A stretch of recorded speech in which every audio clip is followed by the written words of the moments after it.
And Elon Musk has been, well, he's a bit unhinged.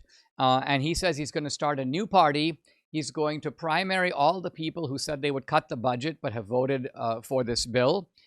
He has pledged to give money now to Thomas Massey, who is now on Trump's, let me say hit list, although Trump might put it slightly differently.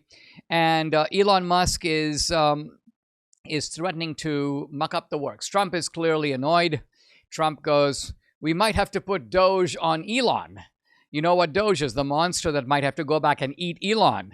He gets a lot of subsidies. So here's Trump, in a sense, saying, well, listen, Elon Musk is a kind of a ruthless cost cutter, and why don't we apply some cost cutting to him? So this is Trump, in a sense, being Trump and taking it a little personally. I think Elon Musk is also taking it a little personally. Not that I disagree with Elon Musk about the need to cut the deficit, to cut the debt.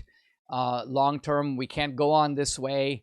Musk, I think, also feels like he put it all on the line. He risked his company. Tesla took a big hit. He got a lot of threats. So he staked his reputation on identifying these areas where deep cuts could be made. And then what? The Congress really doesn't make them. They don't consolidate Doge. In a sense, they leave him hanging out there. So I can see why Elon Musk is annoyed. Elon Musk, I think, has rightly said, look, I'm basically good at making new things like rockets.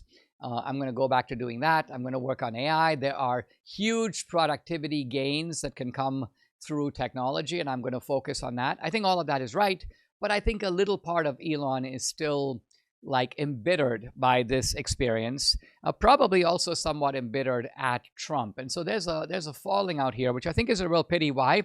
Because it empowers the worst people. Right? If you have Trump, whom we need, and Elon, whom we need, and they're fighting, who are you strengthening? Well, you're strengthening the worst people who would go furthest in making these problems that both of them agree upon. They disagree upon the strategy or the method, but they agree about the problem. But you're empowering the people who would make the problems far worse. I think, for example, of the analogy of Ross Perot, who was kind of a conservative and a budget cutter and a budget balancer. But in creating this new alternative to Bush and Clinton, he takes votes away from Bush and Clinton gets in. And so I think this is the risk that Elon Musk is taking here. He's taking the risk of putting the Democrats back in power. And what's bad about that? Well, they're not his friends.